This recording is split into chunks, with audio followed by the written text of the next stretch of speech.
Hey guys, oh my gosh, welcome to day 2 of our 5-day challenge. We are super excited to have you here. I hope that yesterday was really helpful for helping you understand how you were spending your time and what a virtual assistant could do for you. And I hope you're giving us any feedback and asking us any questions you have because we love the feedback and we want to keep it coming. We want to answer your questions. We want to make sure that you're clear. And speaking of clarity, that's what today is all about. Getting clear.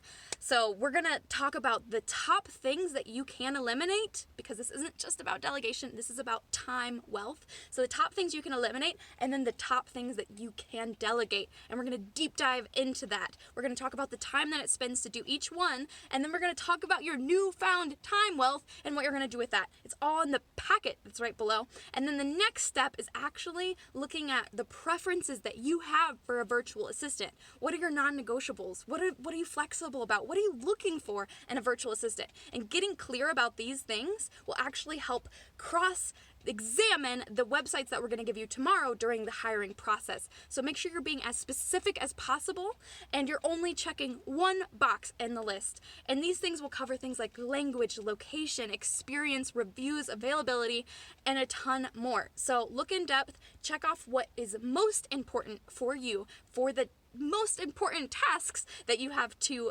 delegate. And then keep in mind that these preferences are not locked in and they're not permanent. You get to decide what you're flexible on and what is non-negotiable for you and for the tasks that you have. I'll also note that cost per hour does not mean cost per task.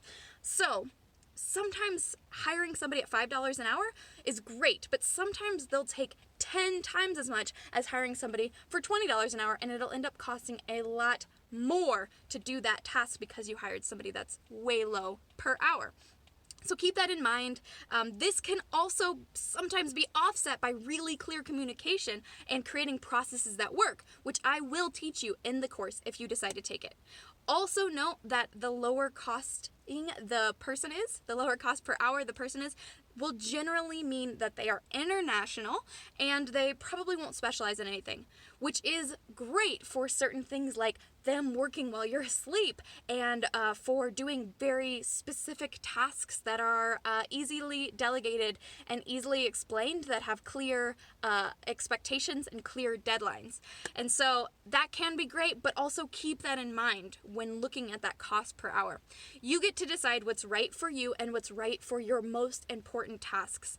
And you don't have to outsource everything all at once. Just look at those most important tasks, and we're going to be going through those one by one for how you can create that budget. And really keep in mind that this whole course is all about time wealth. So really look at how much time you're saving, how much time you're getting back into your life by delegating these tasks that you don't want to do, or that you hate doing, or that's just too much on your plate. And as always, let us know if you have any questions, hello.timerich@gmail.com, and join us for the Q&A that we have, and give us any feedback that you have. Please just work through this as well as you can. We've really revised this a bunch of times to make it as clear for you as possible and as helpful for getting that clarity and your preference in a virtual assistant so you can find the right virtual assistant for you. All right, guys, that completes day 2. Join us to day 3 tomorrow for the hiring process. We're really excited to see you there. Let me know if you have any questions. Thanks, guys.